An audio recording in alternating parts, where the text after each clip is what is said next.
Natatandaan niyo pa ba yung lasa ng chicken ng Don Enrico's? Yun kasi yung una kong naalala nung natikman ko itong Jack Daniels ng 24 Chicken. Finally, guys! May Mandaluyong branch na itong 24 Chicken. Walang EDSA lang siya sa baba ng Avida Condo kaya madali lang siya hanapin. Truly, boneless happiness after namin natikman to. We ordered the half and half, 14 pieces siya na boneless chicken, and you can choose 2 flavors.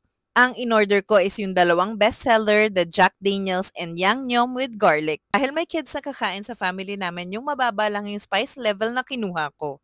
In fairness, ang lalaki ng boneless chicken nila ha. Sulit na sulit itong half and half na order namin. May pagka-soy garlic yung lasa niya. Ang dami niyang sauce and malakas yung flavor nito. Masarap siya. Gustong gusto to ng husband ko and dalawang kids ko. Crunchy yung breading, masarap yung sauce, moist and tender yung chicken. Ang only ko na na-notice ko is wala masyadong lasa yung chicken. Pero bawing-bawi naman sa sauce. 1 lang yung nakalagay na spice level dito sa Yum with garlic na flavor. But hindi siya maanghang for me. Very similar yung lasa niya sa Jack Daniels. Pero this one mas tamed yung flavor. I honestly prefer this one. Both flavors are very delicious. At talagang naalala ko yung flavor ng Don Enrico's dito sa Jack Daniels nila. Sobrang na-miss ko yun. Ayun, na-try niyo na itong 24 Chicken?